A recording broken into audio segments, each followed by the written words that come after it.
ஆனாலும் ஒவ்வொரு முறையும் நான் முதலமைச்சர் பாக்குறப்போ நிச்சயமா நான் செஞ்சிடறேன், நிச்சயமா நான் செய்யறேன், நிச்சயமா நான் வன்னியர்களுக்கு நான் 10% கொடுக்கிறேன், இடஒதுக்கீடு தனியா கொடுக்கிறேன், ஒவ்வொரு முறையும் சொல்லி இருக்கிறார். சரி, அதை நம்பி நம்பி நாங்களும் பார்த்தோம். ஆனா திடீர்னு ஸ்டாலின் சொல்றாரு, என்னால கொடுக்க முடியாது, வன்னியர்களுக்கு தனி ஒதுக்கீடு என்னால கொடுக்க முடியாது.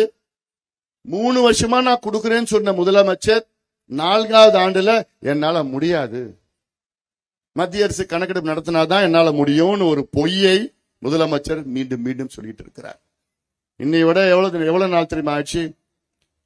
உச்ச நீதிமன்றம், இந்தியாவிலேயே உயர்ந்த நீதிமன்றம் உச்ச நீதிமன்றம் தீர்ப்பு வழங்கி என்ன தீர்ப்பு வழங்கி இருக்கிறாங்க தெரியுமா?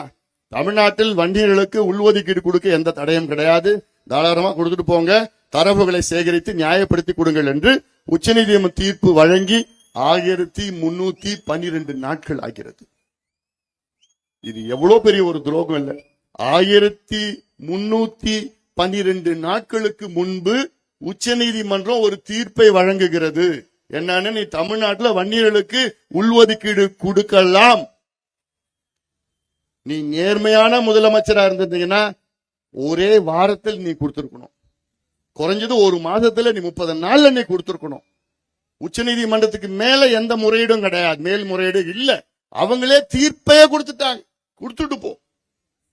ஆனா இவ்வளவு நாட்கள் ஆகியும் வன்மமாக இருக்கின்ற முதலமைச்சர் ஸ்டாலின் அவர்கள், இந்த வன்னிய சமுதாயத்தின் மீது வன்மமாக இருக்கின்ற முதலமைச்சர் ஸ்டாலின் அவர்கள் வேண்டுமென்றே இந்த சமுதாயம் படிக்க கூடாது, வேலைக்கு போக கூடாது, சுயமரியாதை வாழக்கூடாது என்று சூழ்ச்சி செய்து வன்னியர்களுக்கு இடஒதுக்கீடு கொடுக்க மறுத்து கொண்டிருக்கின்றார் வேண்டுமென்றே. இது எவ்வளவு பெரிய ஒரு துரோகம்!